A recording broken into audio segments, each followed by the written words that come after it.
Feel free to please move down if you'd like.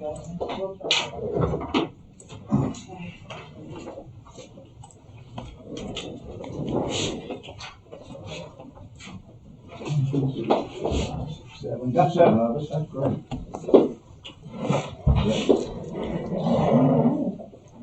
Purpose of today's meeting is obviously to continue the budget process. 1, 2, 3, 4, 5, 6, 7, 8, 9. We've got 8 of the smaller budgets that have been sent to us that we're going to be looking at, and we've got a couple other issues that we'll be discussing. Most of these are fairly simple and short, without a lot of differences, changes, or questions.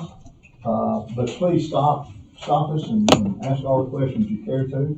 We're going to be looking at OEM, 911, foreign court, prosecuting attorney, county health, public defender, voting safety, the circuit court county general. Then I'd like to discuss possible raise potential that we might have for the county employees. And then we have a request from the county attorney that we'd like to discuss just a minute that will be part of the judge's budget. The judge has got his budget 95% plus done, but he's kind of waiting to see where our discussion goes today regarding the county attorney, because that goes through his department also. So, real briefly, county general, we're at almost $1.75 million in our county general checking account, $4.7 million in our CD fund. County road funds at 1.8669. 911 fund is a little over $1 million. We have $3.9 million in the American Rescue Plan. We have about it's $7.792 million in our Economic Development Fund, with an additional $4 million in Economic Development. The 7.792 is in the CD, and the $4 million is just in the general fund account balance. So we're running in pretty good shape. Molly's left us with $3.5 million in the reliable construction bond money. And Osceola Courthouse has $181,000 still, $885.67. That's today. If I may, just give an update very quickly on the Osceola Court. I know it was brought up about the windows. The windows being boarded up. Yes, so I've talked with Aaron, and they will be installing those November the 2nd, next week. Nice. So let the sun shine in. There you go. And I think that includes all of the courtroom windows as well. Okay, looking at the OEM budget, we'll just breeze through these. Again, you're looking at your actual 2019 and 2020 totals, the original 2021 totals, and the 22 projected. The 2019 overall was about 40,000. 2020 was 47,000.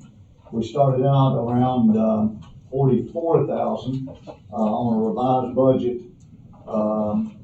up to 51,000. Kelly, anything you want to talk about on the OEM budget? And we have Wayne here with us today too. Okay, good. The biggest change that we made for 2022 was moving Wayne's salary to mostly come out of 911. David Lindeney's salary used to come out of there. When we closed his slot, we didn't make any changes, to 911 at that time. So we talked about doing it starting for 2022 year. So the salary and insurance and personal services that you see there is only 2 months of Wayne's salary, and the rest of it's you're gonna see it in the 911 budget. And the two, we can't do salary splits anymore with this new software, so there is some kind of legality with paying 100% of Wayne out of 911. Something to do with the floodplain management.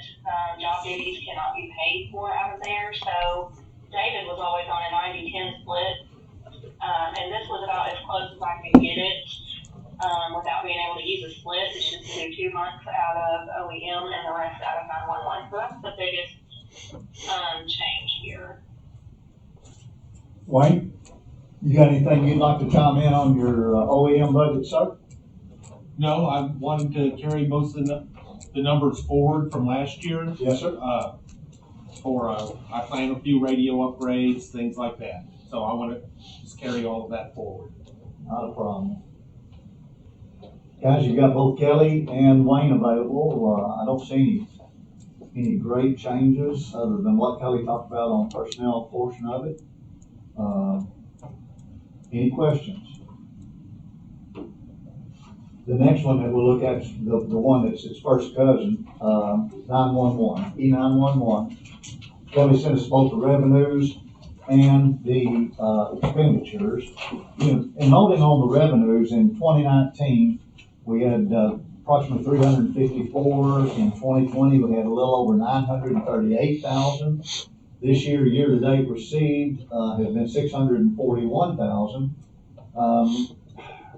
A lot of that has to do with collection procedures between 19 and 20 from the time that it was posted towards the end of the year. But we're right on track, and we're projecting $500,000 again for 2022 in revenues. So he's got a little over $1 million right now in that account. And we've got still more collections to go, quite a bit more collections to go, and then flip over to his expenditures or slide up to his expenditures if you're on the iPads. Kelly, anything you want to point out here on 911, ma'am? Yes, so the salaries are a little bit different from last year, but that is the closing of David Lindeney's slot and then adding Wayne's salary in there for 10 months. We added a little bit to the overtime. Wayne is averaging a little bit of overtime every month. Also, another big change is down at the very bottom where it's the transfer to jail. It's the next to the last line, expense line. There's a pretty big increase there, but they were paying, 911 was paying for half of the dispatchers at the jail, and now they're going to add one more. So instead of paying for 3, they're going to pay for 4 dispatchers, and that is most of the increase there, plus, the raises that were approved for the jail made a big difference in that amount. So, but the rest of it, Wayne felt like he could just carry over the numbers from last year, so that's what we did. So there's 6 dispatchers out at the jail, and 911 has been doing 3 of the 6, and I asked Wayne if he would consider moving one more over. Again, he's got a little over $1 million in this account was coming out of the jail budget. We're transferring between $1 and $2 million a year out of county general to support the county jail. So we're just trying to get the county general just a little bit of relief. Now, Wayne, when you and I discussed this, your only concern or point was, your biggest point, I guess, was that within 18 months, you're going to have this new big upgrade, which we come through every little bit, every 3 to 5 years, if I remember right. Correct, but this is going to be a ground up overhaul on how 911 works behind the scenes. For the user, anybody who dials 911, won't be any change at all. It'll be a little bit faster, but there'll be some equipment and a few training upgrades that have to be done for the dispatch center itself. And so I'm wanting to, and I don't know exactly what that will entail yet. So I was not wanting to make too many changes to the budget. I'm wanting to make sure I leave enough in there for any necessary upgrades. Just take care of yourself. Seems like most of those times that David was doing those upgrades, it was in excess of $1 million or right at $1 million. So when I say you've got $1 million in your account, that's on purpose. Right. To take care of this. So if we do it within 18 months, we should have at least another year's income, plus starting on the next year's income. But I also told I'm sorry, Wayne, also told, Wayne that if we got to the point and it was such a good upgrade and so expensive that we just didn't have the money in 911, we've never left them hanging. We've always taken care of them, and we'll get our equipment upgrades done, but I also feel really, really confident that we're gonna have more than enough funds to take care of whatever upgrades and equipment and services that 911 comes up with. How do we rank in 911 services within the state, Wayne? Any idea? No, I don't have that information. That's fine, I just wondered. But we're actually offering about as much as anybody does offer. Oh, yeah, we're pretty good. We're up there. There's not many 911 services that we don't offer. And one of those is, text 911. We don't have that yet. Do you expect that might be part of the upgrade, texting 911? That will be a possibility. We'll have to get some procedures in place and training in place before we flip that switch. But that is a possibility. Guys, any other questions for E911? Wayne? Kelly, any other comments, ma'am? No, sir. Guys, yes, ma'am. So if I were to dial 911 right now from my cell phone, would it call local, or where would I be calling? Yes, it will go to our PSAP there in Sheriff's Department. the Sheriff's Department out of Wetzel. Yes. Okay. Does it show on a cell phone? Did we upgrade to the point where it would show her location? It should, but that doesn't, I don't think that always transfers through, and that's part of what this upgrade is going to be, is that it will come through. Okay. Oh, that's okay. I know a lot of times I'm calling. Oh, yeah. And it Yeah. gets some. You just Accidentally, you know that emergency thing on your phone? I accidentally did that one time, and it ended up talking to somebody at Lexora. I was like, I'm sorry, my bad. My phone's Oh, not no, working. that's really good, because I know I've known somebody recently that dialed 911 and it went somewhere completely other than the local place, and that's scary to think. And I don't know if this upgrade is gonna fix it, but used to, and to some degree, if you look on your phone, it uses your home location and goes to that 911. Because I dialed 911 when I was out of state and got received. Really? Yes. Really? You would think it would go based on the It's phone. supposed to, but not all of them do. And that's what I'm saying. I'm hoping this upgrade It should, is yes. going to be something that fixes Location that. services. It doesn't happen real often, but it does. Guys, the next budget is probably the one that's the most important department in the entire budget for all of y'all. Quorum Court. You know, on our Quorum Court budget, seriously, guys, we're restricted by state law as to how much we can draw. We have a minimum and a maximum that we can draw, and those are based on the size of our county and the number of our JPs. And the way we set things up is we set up for the maximum the state will allow, but do it on a per diem basis. And we try to make the per diem in a reasonable amount so that any JP that is attempting to make the majority of his committee meetings plus the regular meetings can max out his potential, it's not a salary, but a per diem compensation. So we always budget everybody at the maximum amount, and then we top out there with the exception of we are allowed an occasional cost of living increase adjustment. And so we've done that in here, and other than that cost of living adjustment, on a per diem basis, everything else comes straight across. I think most of the time, most of our JPs probably max out. There may be an occasional JP for personal reasons that doesn't have that opportunity, but there shouldn't be any questions here. But if you've got them, now's the time. We have Kelly here. I have one question. Yes, ma'am. Is there going to be an appointment to replace Justice Benton, or? Yes, ma'am. The governor's office, now correct me if I'm wrong, the governor's office, I'm talking to Tom, to my knowledge, the governor's office has the resolution declaring the vacancy and was intending to make an appointment several days ago.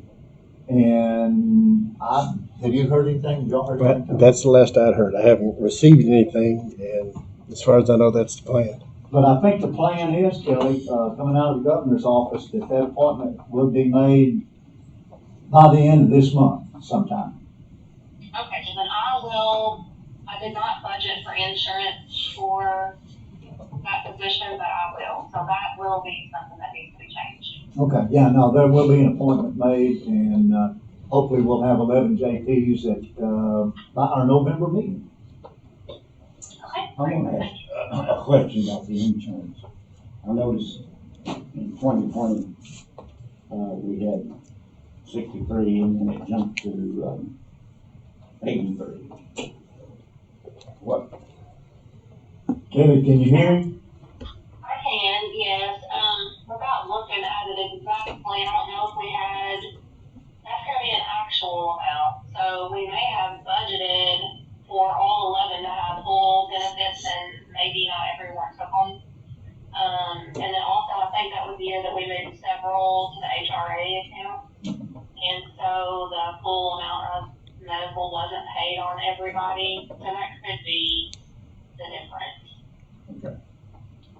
So I knew several moved, well, 2 or 3 moved. And I thought it would be probably less rather than more. The thrust of the question. Well, yes, and if you'll look, we've only spent today 54,632, so we probably won't get up to that 83, 354. I think we just budgeted in case. Okay. Same thing with 2022 though. I have lowered it based on the HRA changes that I know of right now. And then I didn't include the position, missing position, but so that will bring it back up to like the 83, 354. Some of those changes probably also reflect the increase in premium costs. Yes, and we still don't have renewal numbers yet for next year, so all of the insurance will change once we know that. Change a little bit anyway. Yeah. Well, hopefully it won't change much. Have we had any indication about when they will have new rates available? Yes, I checked last week and Claire thought strongly that we would hear something Friday, but we didn't. And I haven't done something today, so I think it's just a day by day waiting period. It shouldn't be long, I don't think. Thank you. Pass that down. Did you get that? I'm sorry, Adam, I didn't know if she sent you that stuff or not. Any questions regarding the quorum court budget, guys? Okay, if not, then we'll move on to the prosecuting attorney's office. Let's see if I can find the overall budget.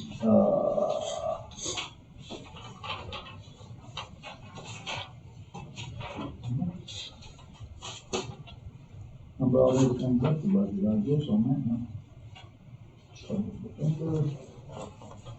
In the prosecuting attorney's office, we got a letter from Miss Sarah Ramsey, case coordinator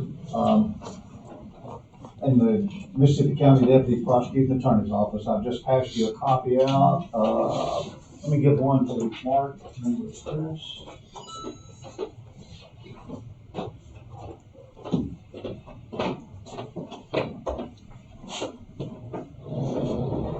Okay, so they're requesting an additional slot. That automatically throws this back to personnel because finance doesn't create slots, personnel creates slots. So, yeah, that's what I thought. Personnel says G things. I did contact Justice Ash late Friday and told him what was going on with this. But while we're here today and to give everybody an opportunity to at least look at the request, a case coordinator is, gosh, I hate to be so simplified because it's not that simple, but basically an office secretary for a particular judge or group in the judicial system. Our circuit judges, we've got 12 in the second judicial district. Each judge has a case coordinator that is in his office that keeps his schedule going, keeps the judge where he needs to be, makes sure the cases are assigned court times, and then tracks those court times if the case settles, if the case is continued, and et cetera. So they basically run a judge's schedule or a judicial officer's schedule. So we have the the prosecuting attorneys here in Mississippi County. Deputy prosecuting attorneys, that's Curtis Walker and Gina Knight. They have a case coordinator who is Miss Sarah Ramsey. Oh, you're right, Mr. Brown. So Miss Ramsey is apparently the case coordinator for their office. What she's asking is for us to create a new slot or a new case coordinator position in that office in addition to her, but only for Mississippi County cases in the drug task force. Just the drug task force and just Mississippi County. This person would handle both the Chickasaw district and the Osceola district. We propose that person's salary be $32,000 a year with optional retirement and insurance benefits. And with that said, by the time you add on the insurance and retirement and FICA and Social Security and all that, it moves that position to really close to $48,000. So without a whole lot of discussion, I'm going to refer this down, or excuse me, across to the Personnel Committee and request that y'all look at this and see what you think. I mean, there's lots of questions to be asked. Schedule us a meeting for Wednesday or Thursday of this week. We're gonna ask for someone from the prosecuting attorney's office to be there so that we can ask them some questions, determine what kind of caseload they're looking at, because I don't know what DTF is gonna have so far as a caseload. And if you would ask, maybe like when you talk with them specifically, just the increase in caseload. And part of the question there will be how many cases the DTF refer to the drug court, and how many cases are run through there. So, there could have been a significant increase. I don't know, but we're going to ask, and we've got another thing on the agenda we're going to look at also. That's I just know that a circuit judge's case coordinator, I mean, she runs, that's a full-time position, a full-time office, but she runs that judge full-time, schedule, meaning 5 days a week, between 6 counties and 9 courthouses. And what I'm thinking is they're looking at 3 prosecutors. And plus the ones in Osceola, I don't know how many are in Osceola. Is it Thomas? Jeremy took over private bank. Well, I can offer some insight. This isn't for Chris Curtis or June. This is actually for Bryce Cook's position. He's the drug task force prosecutor for Blytheville and Osceola. I would imagine he would have to get it slotted from Sarah, because she's also technically the case administrator for Blytheville and Osceola, even though she mostly works at Curtis's office.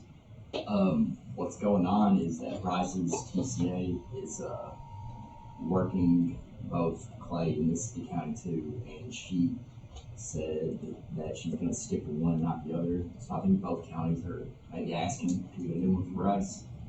The other one was Clay County? Yes. Yeah, me and her see each other a lot. That's fine. That's what you're Clay County's struggling, guys. I'm just telling you, they're struggling. I can ask. I have the dockets if y'all like those for the caseload. Just because Drug Task Force does their own separate docket, they send out to defense attorneys, and I can ask Bryce if he can make the actual meeting. I think yeah, and I definitely would. I mean, we'd probably need to see a comparison over several years. We've been operating like this. What now? Only 2 things. Only had the drug test for 2 minutes. Drug task force? No, drug task, Oh, yeah, the drug yeah. task force has been around for over 20 years, but I was thinking the that. trick to it is, used to, there was one drug task prosecutor who was located in Jonesboro, and he handled all 6 counties at that time. Okay, that's what I was Because it was, so Corey Seats did it after, Chuck Easton retired. Chuck did it for about 15 years, and then Corey did it for a little while. And I don't know what has changed in there, but they may be assigning prosecutors to certain counties. It Yeah, sounds so- as if they are now. Corey's no longer there, so they're kind of like they appointed an officer to kind of coordinate the whole thing. But as far as I know, there's Mississippi County, Clay for some reason, Craighead. Craighead doesn't have Green, one. Poinsett. No. Poinsett doesn't have one. Crittenden doesn't have one. Greene County does. I think those are 4 drug task force counties. I think it's an option for the county to either have one or not have one. I think Mississippi is the biggest volume Mississippi outside has of one Craighead. in Osceola, and Mississippi County Sheriff's. Can I add just a little bit too, please?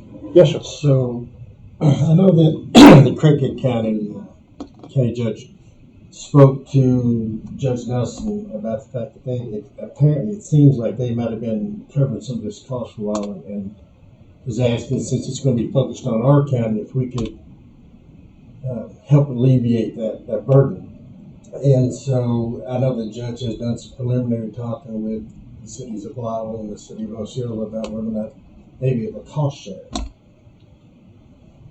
There you go. You might want to make sure the judge is in your personnel committee meeting, just as that. Yes, keep it. And if Blythe and Osceola are looking at that, you might want them to attend also. See, we're stirring you up a pretty good meeting before this Yeah, is over. you're gonna get something started for us all. You and I may have to work back and help do it.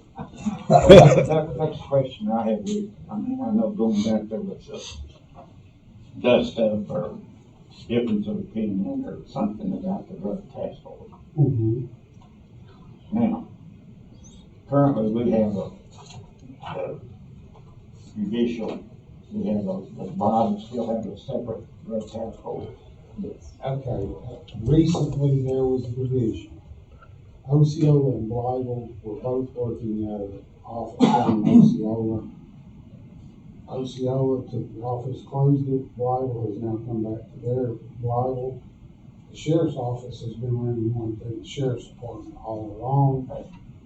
I think Osceola is still running theirs, but I don't, they've moved it back in-house. But Now, this position, would they be filing the case for all all 3 three of places, them? yes. task forces? The task, Probably 3, but the task force was originally designed so that you had officers from Blythe, Osceola, and Mississippi County, so that working under Mississippi County authority, they had authority to out Mississippi County, either the Blythe officers and Osceola officers. Well, as a member of the Second Judicial Drug Task Force, they could not only work Mississippi County, they could work Craighead County, Clay County, and Greene County. They could actually work all 6 counties in the Second Judicial Drug Task Force. So they shared officers and shared resources. That is sort of broken down, and because a lot of times your bigger agencies like Jonesboro was in it. And Jonesboro tends to have a lot more problems, so everybody concentrated there. Well, then everybody sort of separates back out. Mississippi County is working Mississippi County, Osceola. Now, Mississippi County still assists either one of them that needs assistance. And they can go and help the others. And so I'm confused. Is Mississippi County still part of the Second Judicial Drug Task Force? Yes, they are, but with the shakeup in the prosecutor's office over there with 40 seats left, I think they've sort of divided that back out and assigned prosecutors to certain counties. I don't know, I'm not been involved in it as much since I retired. When I was in the middle of it, I knew a lot more about it. Jake may know because he's dealing with them. But wouldn't it be a lot more effective in Mississippi County if we had one drug task force rather than three? Yes. Just because somebody's feelings got hurt or Mhm. didn't do That's anything exactly right, what so it's costing money. Well, yes. Or whatever, Jacob. Yeah, well, I can say the second judicial is, it's not unlike the public defender's office in that a guy named Brian Miles runs every area except for Mississippi County. They kind of let us do our own thing. I don't know why, but so how Brian runs everywhere else and John Bradley runs Mississippi County, that's where what's going on here is that even though Kate Calloway runs most of Jonesboro, she used to be our UTF prosecutor, Bryce and Brittany run Mississippi. And I outside of somebody's feelings got hurt, I don't know the actual answer to like what has happened to cause all this splintering in the division. But there's not great communication through different agencies and throughout our industry.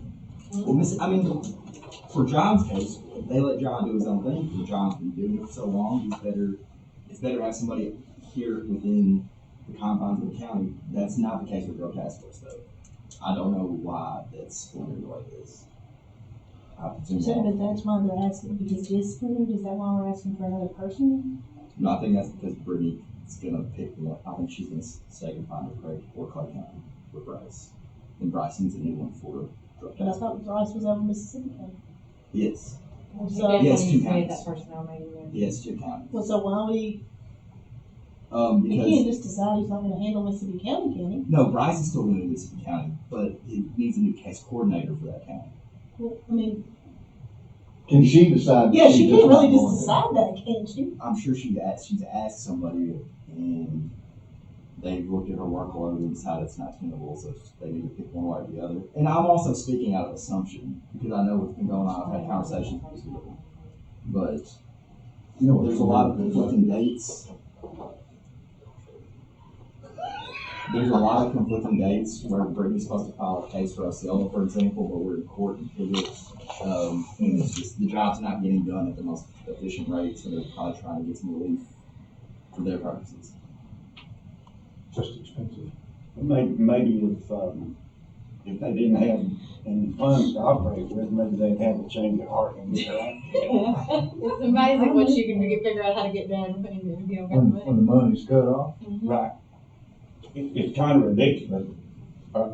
Does Sarah coordinate for all 3 of those drug task forces? No, Sarah doesn't do any coordination for drug task force, I do not believe. Okay. I don't Who know. does that? Brittany Fitzgerald. So this new person would be doing it for all 3. Oh, wait, so Brittany is the girl that's picking Clay. Probably because she doesn't want to do all 3. Well, I mean, I don't want to, maybe she's still going to assist Bryce with Mississippi County, but they just need to get her some help. I don't want to say what they are for sure doing because I don't know that for sure. so is it a safe assumption to think that if Mississippi County only had one, it would make it easier for Brittany? Oh, no, because you still got to start 2 courthouses. That's not necessarily going to be true because, a lot of times, let me give you an example. I made an arrest one night. I stopped a car, guy fled, captured him, search of the vehicle, 8-ball crack cocaine in the trunk, 38 special. Normally, I would have sent that I would have just wrote that case up. It would have went to our detectives and they would handle it. Drug Task Force took that case because they not only took the case, they took the car, they took his money, they took his drugs, everything. They did a forfeiture on it. So they would still be picking up cases even if it didn't come directly from a Drug Task Force officer. So the 3 DTFs in Mississippi County, that's not going to make a big difference. It's just going to be that she is trying to coordinate all of these cases. We do in the sheriff's department. Are we always? She's asked, did we fund them? The drug task force? Yeah. As a matter of fact, if you'll remember, when we looked at the sheriff's department budget, we had initially put $1,000 in for investigations. A part of that was drug task force. The asset forfeitures came back in. They had, what was it, $10,000 in the fund, and we had to put in more money. Right. So they're kind of self-funding through the drug task force. If y'all don't care, I'm gonna pass this on down to personnel and let them determine whether or not all this falls within what we need to do. I want to get the people. Yeah. Yeah. Sit down and figure out what's going on. You know, from a budget standpoint that we're looking at today, if you look at, Kelly, you still with us? Kelly? Yes, I'm sorry, I missed you. Okay, I just want to make sure you're still here. From a budget standpoint, we brought across from 21 over to 22. We just come straight across with pretty much everything. The 21 budget totaled 165,951. The 22 projected budget is projecting the same 165,951. But then there's a little box down below that shows the request for the drug task force case coordinator at $49,920. And so the budget, the regular budget is just a pass through straight across, and we'll wait on the personnel committee's recommendation about what to do about the case coordinator. Anything else that you got to add to that, Kelly? No, they were fine with just carrying everything across. The only request was the coordinator. Guys, any other questions on? I misspoke about one thing. Bryce is dedicated to Mississippi County only, because they have West Watts doing Clark County now. So that's one. Do you think you can get him to the personnel committee? Bryce? Sure. When is it? Wednesday or Thursday We're this gonna see week. when we can get most of our members there. Bryce will be in town Thursday, because we have an O&A. Shoot Thursday. It's Thursday. Okay.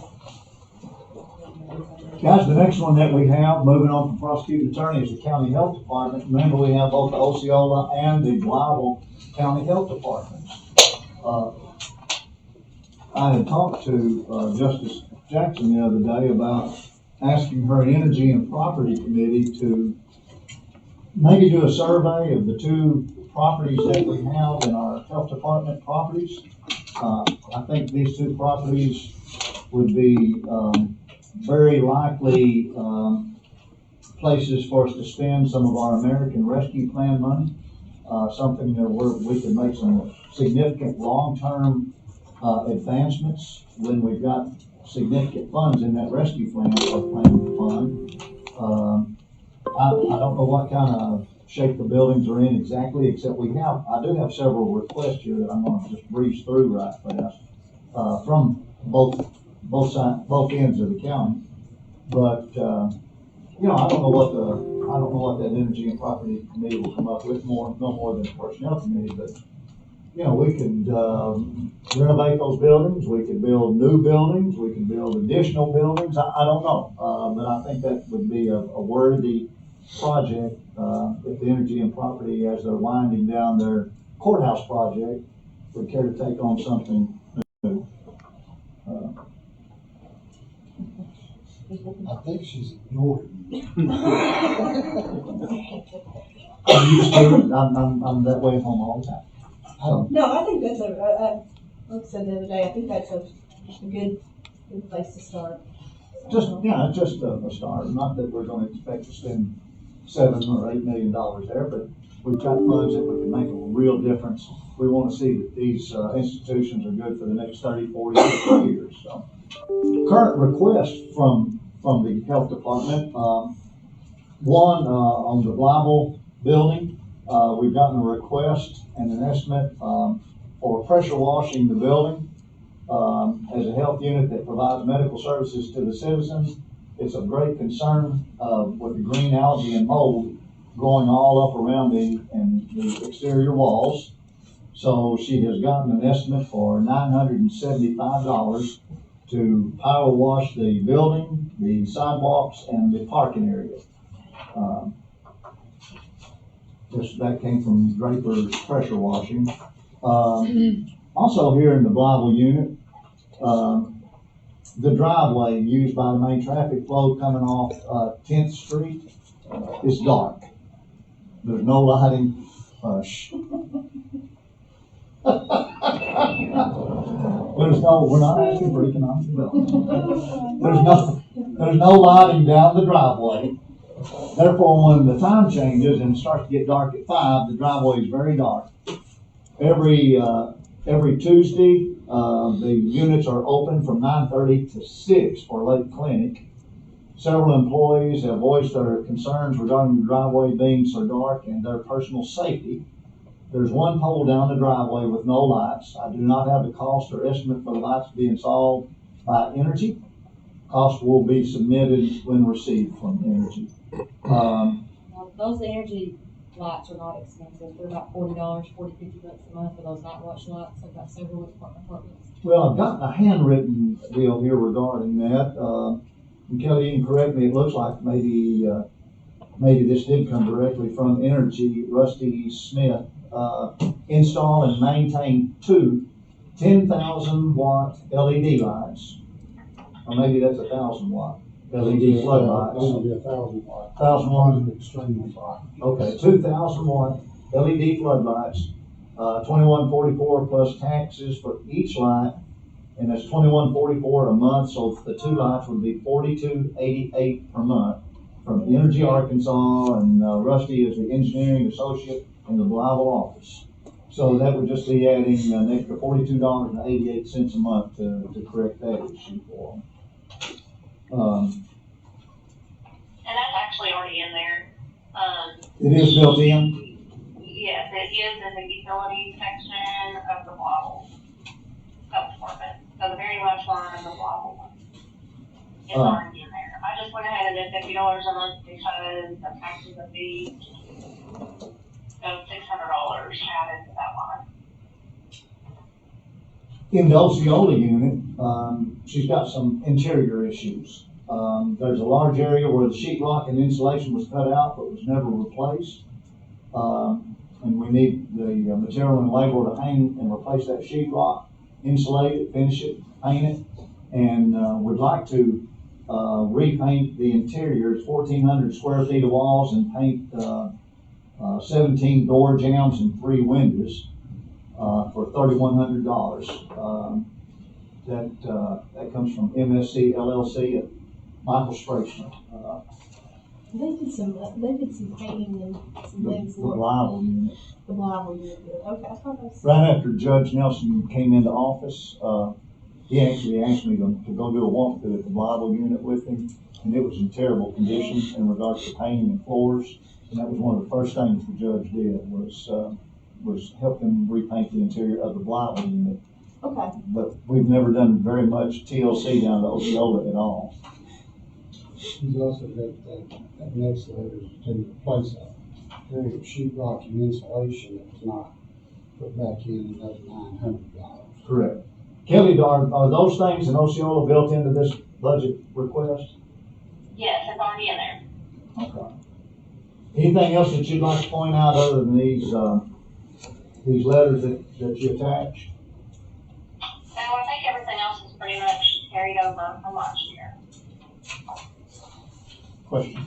Well, I was gonna say, I may try to get a hold of them and go, and just kind of do a walkthrough. I mean, if this is something that we're really going to, if the energy and property are gonna look at doing something significant, then I hate for us to spend this, a little bit of, not necessarily with the night watchers, but the other stuff. That would be That's true.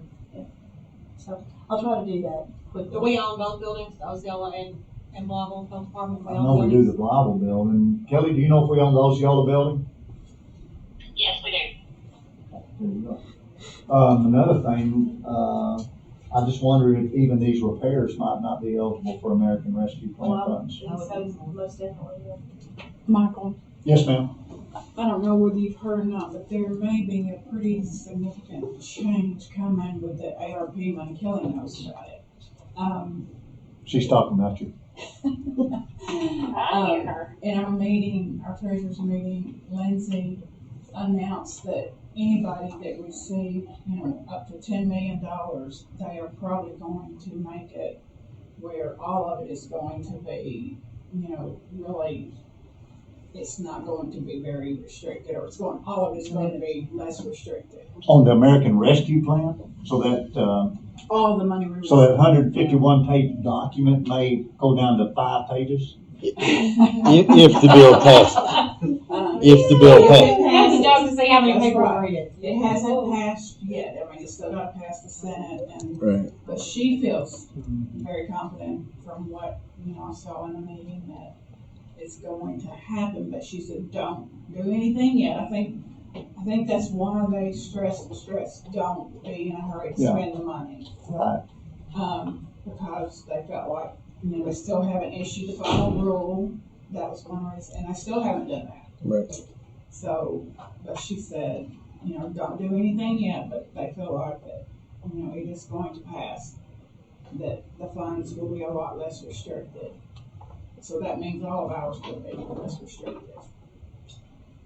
Well, that's one reason that this body at least hasn't been in any hurry, and I don't think Judge Nelson has been in any hurry, because we're anticipating flexible changes to be made through the process. So, but whatever we do to the health department, I feel probably will qualify for a lot of this. We did ask your question that you asked me to ask about the transfer funds. And she said yes. She felt like that would be involvement, to do. Okay, guys, Justice Jackson said she would try to do a personal walkthrough on the quick look at the health unit. And so with that, we'll pass this along. But now we'll plan on one way or another, we're gonna take care of the health units, and hopefully maybe more than they've actually requested. So next budget, public defender. John Bradley? Yeah, Mr. Bradley, he's been with us for years, and John does an excellent job. He works on an extremely close type budget. He's never asked for very much at all. Kelly, did you hear anything at all, hardly, from Mr. Bradley? Yes, we worked together, and he was just wanting to carry everything across from last year. He wasn't asking for anything. That's what I'm talking about. Mr. Bradley has been a pleasure to work with over a long time, a lot of years, to do the job that he does and request no more than he does. I'm very grateful. So his totals come across at 133,060, straight across to 2022 for the same amount. Anybody have any questions? And we'll pass along to the voting safety. This is a biggie. $2,200 projected revenues for this next year.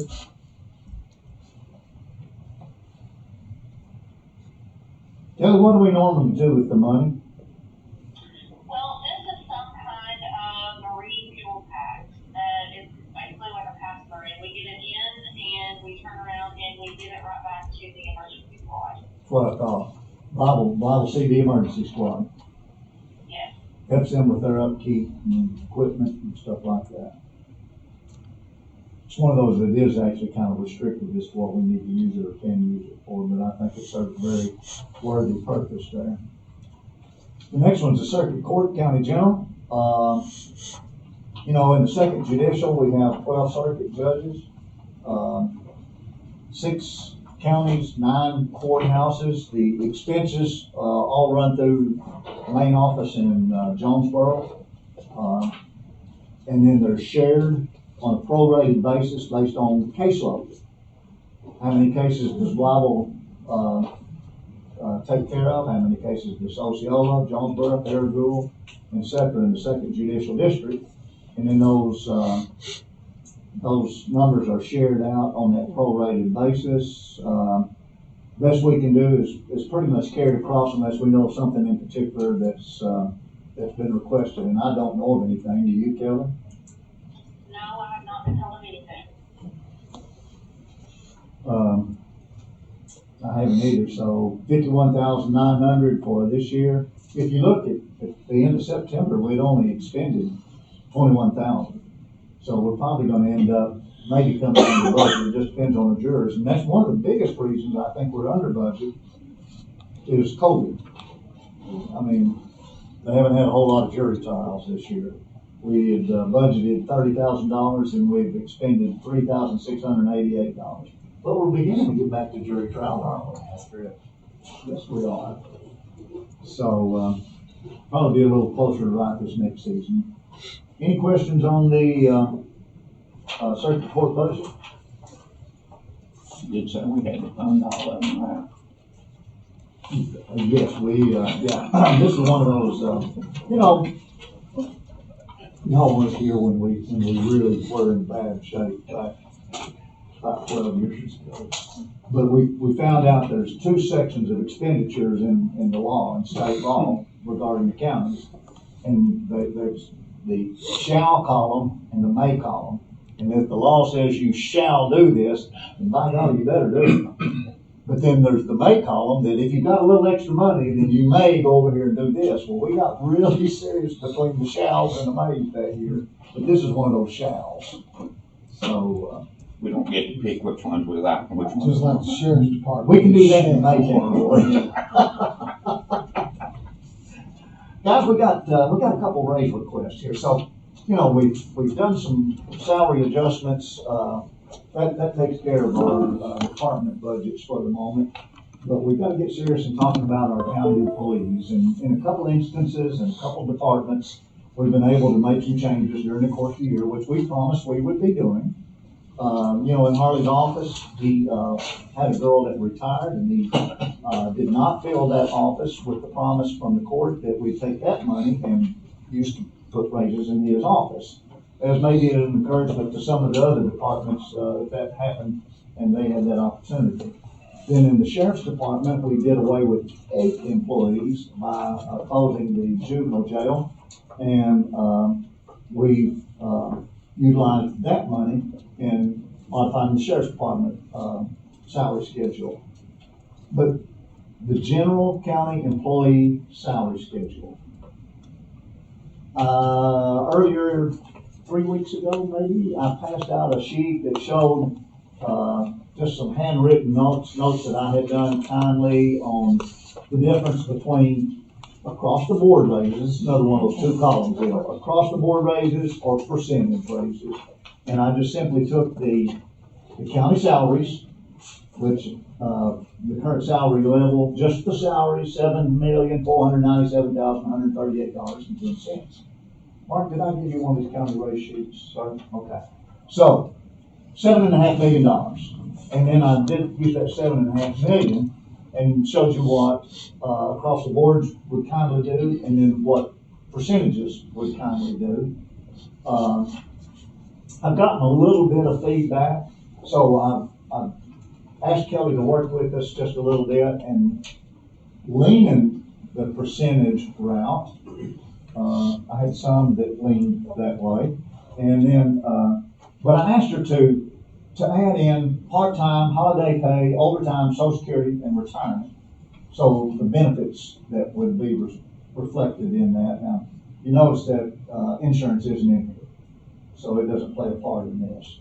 You know, we had some discussion of that last time. So looking at current salary, then 3%, 4%, and 5%, and then the quickest way is just go down to the bottom. A 3% raise would cost the county $227,749. A 4% would cost the county $364,398.70. And a 5% would be $455,769.27. So when we do a percent raise, it just goes that across the board. I mean, whatever that employee is making, then they get that percentage of the raise. If we do a 5% and an employee is making $20,000, then they would get a $1,000 raise at 5%. A $40,000 employee would get the $2,000 raise. That was the sheet that I showed you on the very first time. The 5%. An elected official that's making $60,000 at 5% would get a $3,000 raise. So instead of making differences, it would just be based on their salary. And then here's the reflective. A lot of your cost of living raises when corporations, government entities, Social Security talks about cost of living, generally they're around that 3% mark, you know. Social Security, that's been in the federal news here quite a bit lately because they haven't done any true cost of living raises over the last 2 or 3 years, but they're trying to play catch up this year. And their big news breaking catch up is 5.9% on Social Security this year. So I just arbitrarily, out of my own meager little brain, picked 3, 4, and 5 to let y'all look at. This isn't anything set in stone or restricted.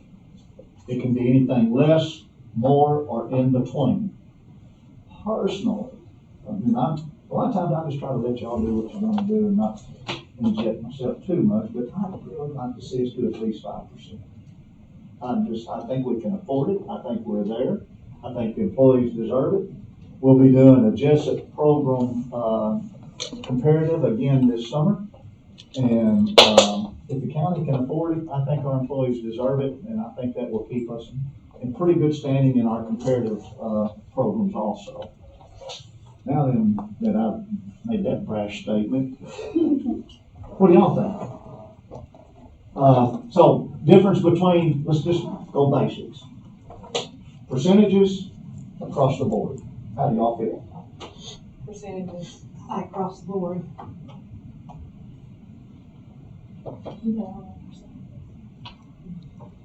Well, this way, if you cross the board, everybody gets the same amount of raise. True. Rick? I see both sides, okay? I can say that when we needed to get our people in the lower brackets up, we really needed to do it across the board. But the truth of the matter is, even if you look at across the board today, $1,000 raise, we don't have an employee who makes less than $20,000. So if you do $1,000 across the board, all you're doing is punishing people that are making more because they got to get a bigger raise than. You can get out of whack really quick when it's like dealing with averages and things if you with across the boards. From the mathematical calculation point, that's why I'm gonna always gear towards the percentage standpoint. I think you're gonna stay in line with those average numbers a lot better with percentages. Well, I think in the years past too, so when we would look at the JSEP, we had so many people that were in the bottom, quartile. Exactly. Most people were way under midpoint. I don't think that that's the case anymore. I think that's where Rick was Yeah. trying to I think you'll get out of line real quick if you keep doing it across the board consistently. I think you'll get out of whack. Well, and now you're not. That's right, because now we want to. If we a 5% raise that's a good cost of living increase. I think that's certainly a fair amount. And you want that, I feel like you would want that to be reflected in each job, each slot, not just, and if you do it across the board, you may have some of the highest paid somethings, but then some of your others may not be. Does that make sense? Yeah. That's That's exactly what I'm saying. You'll get out of whack. If we do across the board, I heard a 5%, and I'm gonna say I'm all in favor of the 5%. And here's why. If you look at the inflation lately, gasoline's gone up 3% according to the that was before we had these big jumps last week. Groceries are as high as 5%. Housing, and some of it has went up as much as 20%. So I think if we don't do at least 5%, we're not helping. I agree with that. And when I talk about getting out of whack, I'm talking about your people who have had your long time tenure and they've gotten raises because they've been here a long time or they're in management. Across the board, now that we're caught up, it actually does kind of punish them and it helps the people who've only been here a year or two. You know what I mean? Like I think that the 5% is definitely more than fair. We each style serves a purpose, and now that we're caught up, a key phrase because we weren't. Right. And we had great discrepancies, great gaps between the bottoms and the tops. And so by across the board, we were narrowing that gap somewhat. And, now there should be a gap.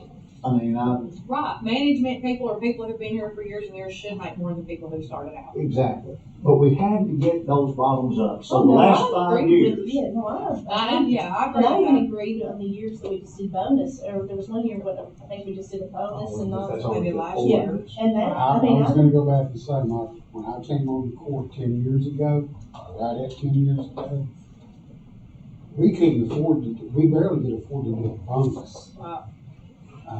We were coming out of the fiasco with hospitals. We had gotten to a point now where I think we could do the 5%. We got to a point where we could do the across the board raises to help get the people that we had left behind that were falling at the bottom of the JSAP. We've gotten them up to where they're in the JSAP now. They're pretty close to midpoint. I think now it's time to start looking at the percentage and try to keep our people, you know, the gap in your management versus the person who's working the street. Okay, so we're still in the building process of this 2022 budget. So in this building process, we take all these requests from all the department heads, and then we look at these individual aspects or points in the budget, such as raises, and we'll compile them all together. So this is a point that we need to make a decision and ask Kelly to go in direction in building into this next phase of the budget process. It seems that most of y'all, the consensus seems to be maybe 5%. I think we're ready. I think we can afford it. I'll say 5. You say, I'll say 5. Kelly, are you listening? We're doing all, In that case, the general consensus around the table is that we build in a 5% raise across the board to everybody. Let's include the elected officials in that, because we won't be mistreating them. That'll be one of the biggest raises they've gotten also. I want to make a point there. Yes, sir. It does not include this body. Ours will be based off of the state. Justice Ash wanted to make the point that it does not include the quorum court. I think they know the newspaper, we didn't give ourselves a That does not include. Yeah. You mentioned, I think we talked a little bit last time, you said for every dollar paid, the matching is about $1.50, is that? It's Or a another new- I would 50 think cents. For a new hire, that's correct. Okay. I went home after that meeting, and I meant to mention that. It's actually about $1.33 Okay, rather dollar, than $1.50. I was told well, $1.50. $1.33 is still quite a bit, so, my It's a point, third. yeah, so my point is, that I wanna just bring up and just so, to remind everybody, and so for every slot we add, you have to think about that. So we're gonna give a 5% raise to everyone and spend about $455,000. But if we add one person, we're spending, So, a quick way to look at that is look at that, case coordinator. that's $32,000 salary ended up at $50,000 by the time you Yeah. add. I'm not picking on that. no, I'm That's not just a either. number thing is all I'm pointing out. That's A what I just, $32,000 employee actually costs $50. that's right. For a new And so slot, you think, so you get to that 225, your body's normal. Michael, I would like to ask that when we do raises this year, that with the first paycheck, we send out because I know everybody gets a payment statement. I would like for them to send out a copy of what their total compensation package is. Your salary is this, your social security is this, your retirement is this, your insurance is this. People need to realize we're not just looking at how much we're paying, we're looking at the total amount it's costing. Right. Because there are a lot of people who don't realize, you know, and they don't stop and think about it. They may realize it, but they don't stop and think about it. When they hear we're being stingy with money, they're like, oh, well, you know. Need to send But you. we need to put that out, and when we hire a new person, they need to see those figures also. I agree with that. So as Kelly gets time, we're gonna request that she incorporate a 5% raise for everybody, all 219 employees and, elected officials. So, all right. Last but certainly not least, because he's sitting behind me. I got you back, I'll watch. Our county attorney has sent us all a letter. I passed a copy out so you can have one in front of you. But I think you might have gotten it, an email also. You know, we've gone through a lot of different phases over the last few years with county attorneys. The very first one I remember was Graham Sudbury. And, he was quite the attorney. Did quite the job back then. One of the longest one I've served with has been Dan Ritchie. And Dan did just an unimaginably nice job. He did a lot for the county. Then we had Judge David Burnett that served with us for a while. Then we went for a while without one under Judge Terry Brassfield. Her and Cindy served as county attorneys.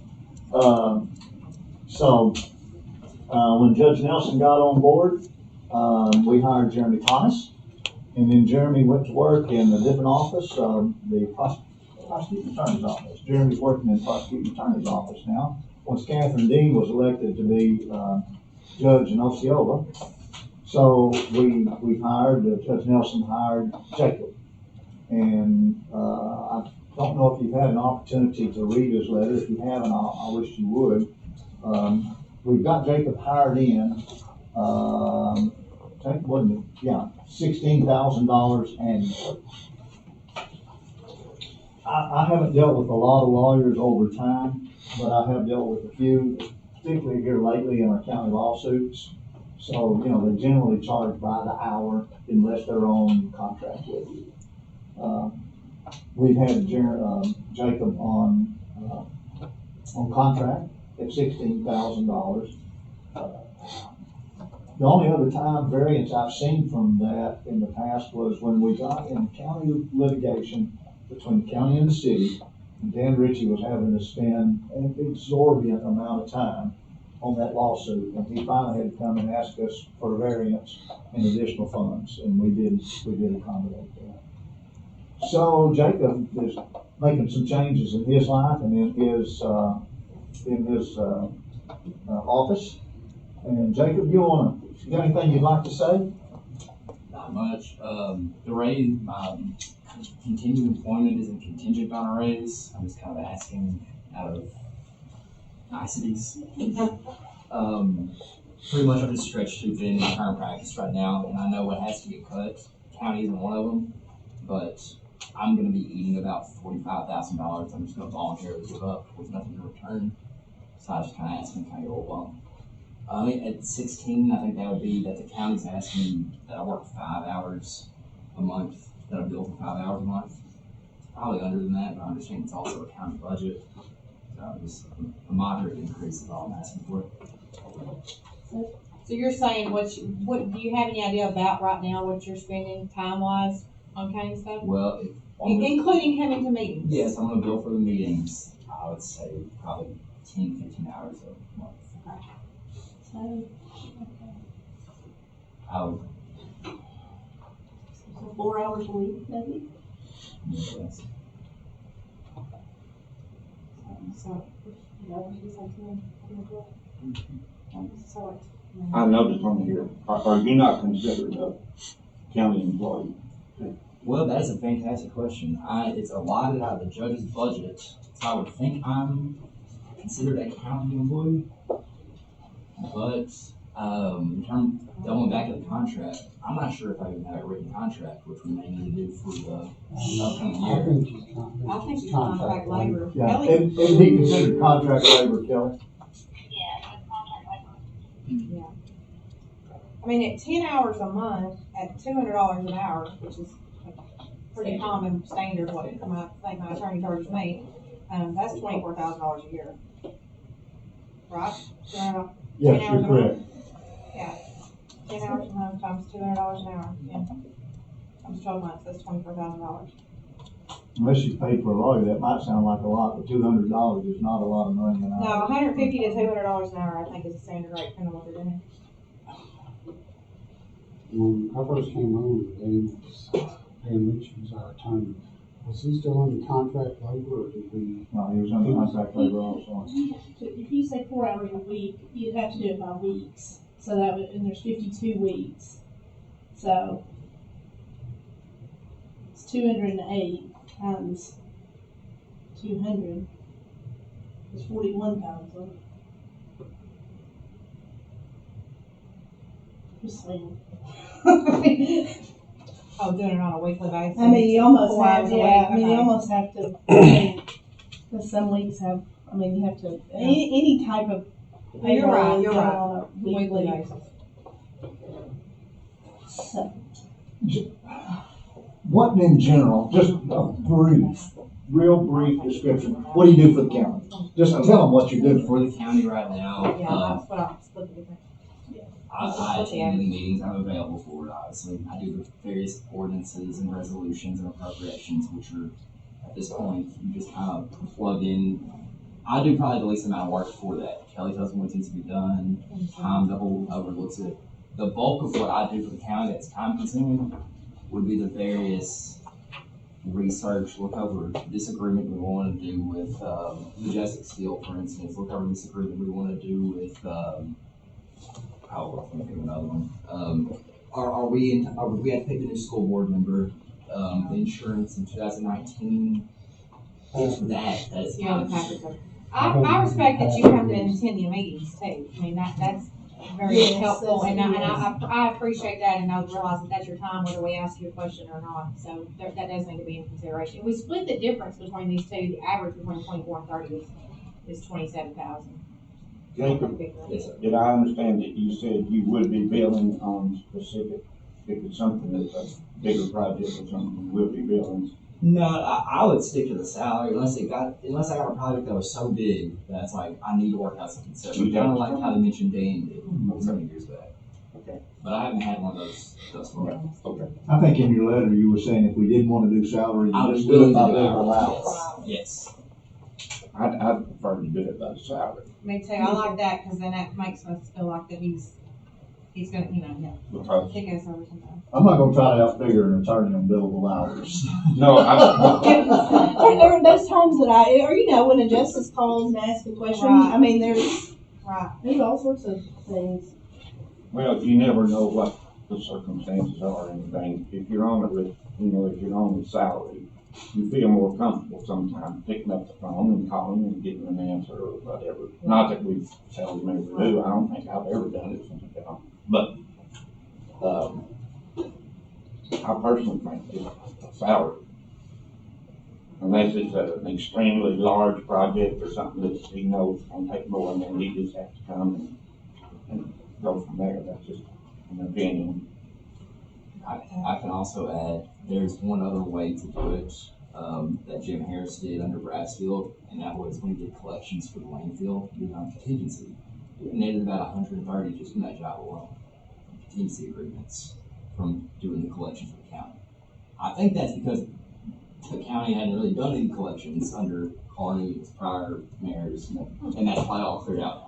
Let me interject a question. You said you did collections for the landfill. Could you do collections for all the fines for the county? Absolutely. Yeah, that's a whole nother can. Landfill's got some more we need to do too. Yeah, I'm doing collections for Hayes right now, so it's See, that's what and I've inherited a nice so I have that one I'm working on now. That's all good. But that's in terms of towards that month. Do I get Jim's contingency or do I do it as the county attorney? I don't really know that answer. I would say collections would be, would always be contingency. No, that's, 100%. All right, At the time of the landfill, we didn't have an county attorney. Judge Brassfield, we didn't have a county attorney, and so she preferred Jim Harris and we worked it out. And he did it on the third, I think. Yes, he did. And, was very successful in it. But we do have some more that are built up, and the judge and I have talked about that. But I would think that would be separate Yeah, I agree. and than the salary. Absolutely. Big, two different issues, jail and landfill. Okay, so do I have any action requests, in this regard, or do we table it, or what would y'all like to do? I'll make a motion that we increase the county attorney salary to 27,000.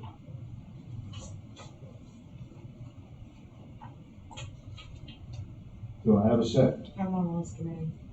I will second it. Okay, we've got a motion and a second that we increase the county attorney's salary for normal monthly services from 16,000 to 27,000. Any further discussion? Justice McDonald, you've been awful quiet. I'm sitting up and just listening, and we earlier mentioned about the, we talked about the insurance benefits. It wouldn't be in contract, is that something that? He's excluded from all of that. Okay. I thought, but I just. Yeah, no. If it's 27, just 27. Just take this 27 and go right on the church. Hopefully save a little bit for retirement. He's a young man. Okay, I've got a motion. Satisfactory. Sorry. The number we're talking about, will that work with you? Oh, absolutely. Got a motion and a second, for moving the salary from 16 to 27. All in favor, say aye. All opposed? Motion carries. Kelly, can you build that in, Cliff, for us, please, ma'am?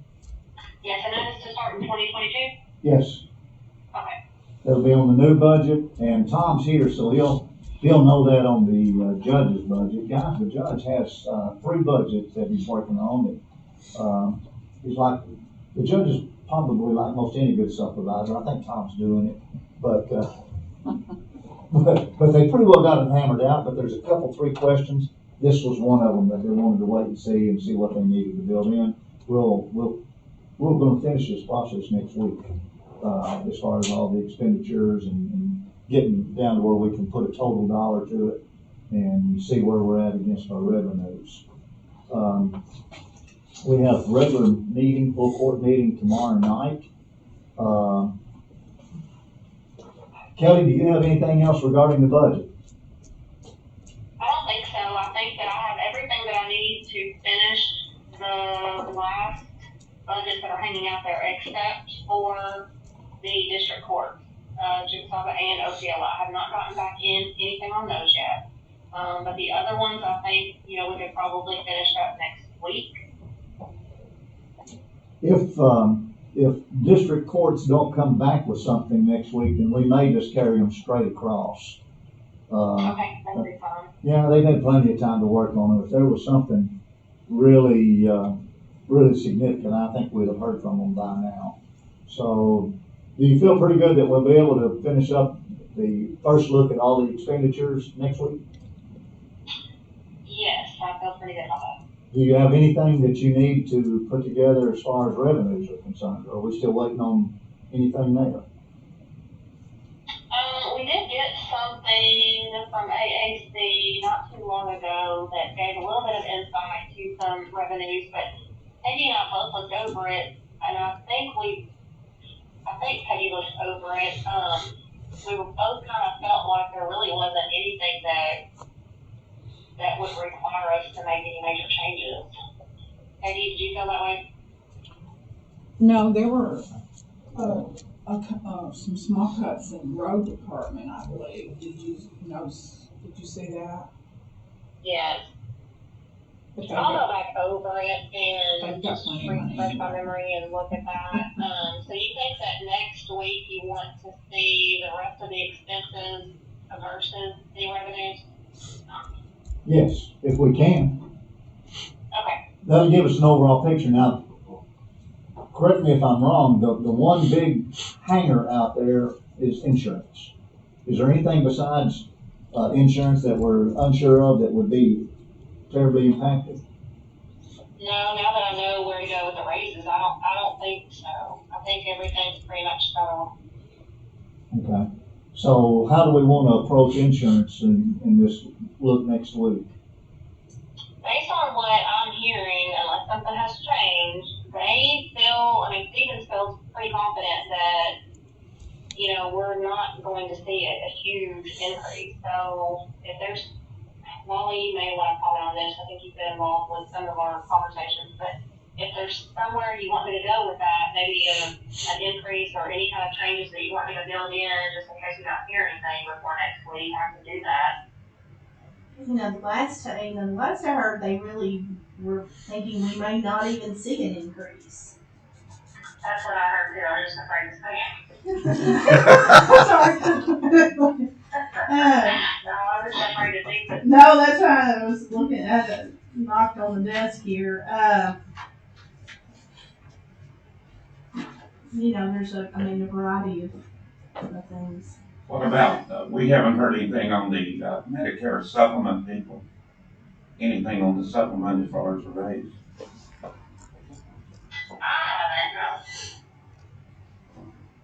Because I think there's about 30-something people involved in that.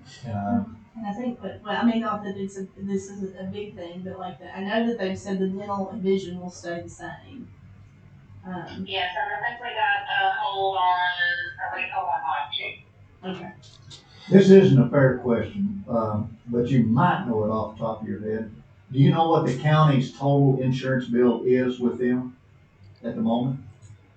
Annual? What's Cigna? Yes, it'd be, well, I guess maybe 215,000, 220,000. I mean, no, 2.2 million, excuse me. 2.2 million? It's gonna be around 2 million, yes. So a 10% would increase it 200,000, 5% would increase it 100,000. Correct. Then in that case, why don't you just go ahead and build it in there as it is, and then we'll have our eyes open as to what the possibilities could be. But if they're thinking it might be close, then surely it'll be something 10% or less, which wouldn't be a deal breaker for us. They seem very confident that we won't see any kind of increase like that. Okay. Then for next week's look, let's just go ahead and build it in as is. Okay, that'll be good, thanks. Guys, JP, is there anything else you want to ask about before we meet again tomorrow night? One thing, let me, real quick and briefly, I hit Tom with this last week, and I don't know, did you say anything to the judge about it in the meeting? No objections whatsoever to that. So, this needs to be addressed tomorrow night. Our next regular meeting is scheduled in November for the Tuesday of the week of Thanksgiving. Of the moment, I know at least 3 of us that aren't going to be there. At least 3 that I know of. Rick, weren't you going to be? I'm going to be in Colorado. You're going to be gone. Harbon's is going to be gone, and Doc is going to be gone. And you said you might. And there's a possibility I might be, but with 4 of us, there won't be enough there to, even if we've got a full contingency of 11, there won't be enough to pass the budget. So what I asked Tom is just to feel the judge out and see how he felt about maybe moving it to the Tuesday after Thanksgiving, which would be November 30th. We can, in the past, we moved it to the week before, which would be the 16th. But that cuts us a little bit short on trying to get the budget ready in time to vote on it. Where if we could move it to November the 30th, it's still in November. It gives us an extra week, and that way I think we'd ensure that we'd have a quorum that would be able to vote and pass the budget. So we'll ask the judge for that discussion tomorrow night, and it'd be at the judge's discretion as to how we handle that. But I just thought I'd throw that out there. Elected officials, y'all got anything? Anybody? Darryl, you got anything else you want to throw at us, or? Janice? Yes. Are you working on your budget? The changes you and I discussed in your budget? I wanted to talk to the judge first. Tom called me on Friday with a couple of stipulations. Can you maybe have those discussions and have something maybe next week? Because I also want to meet with the personnel committee on Thursday. Exactly. Rick, I kind of told Rick a little bit about, Janice has asked for some minor changes in her office on one spot. And I just don't want to get into a huge discussion because I don't know where that's going right at the moment. but it would be for the better and it'd be for the good if we can put it together and if it all works. But if you don't care, talking to the judge, and then you're gonna have a meeting Thursday. this coming Thursday, day after tomorrow. 1:30. Well, you better hurry and talk to him. I know, okay. Well, it's not that you couldn't talk to personnel, but, Be my nice to hope- run it by him first. yeah, I wouldn't hurt. Peggy, anything? Tom? I just want to clear it. You made your joke about, you thought that I had done it. Oh, no, I was joking. I know, but I just want to make sure it's clear. He was involved in every step. Oh, I know he was. No, he's not gonna turn loose to anything. He's just gonna utilize you just like a wrench. He's gonna put you to work and let you put it all together. But no, I know he's very much involved. Yeah. Cindy, anything? No, sir. Hey, thank you for coming back. Glad to see you. Thank you. I have a schedule with Tom, Judge, Deputy Judge, for the week, at 1:00 next Monday. Right.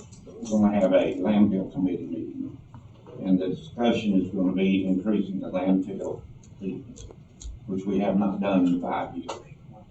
And, No, That'd we be- Tipping did, fees. Monday, we had Monday the first, at 1:00, okay. and it won't have any impact on the that's right budget. before this committee meeting. Yes, Okay. it won't have any impact except on the good side, on the revenue side. When are we gonna tour the new building? Energy and property? This energy and property? Well, we need to look at. You were down there? I need to walk through it again.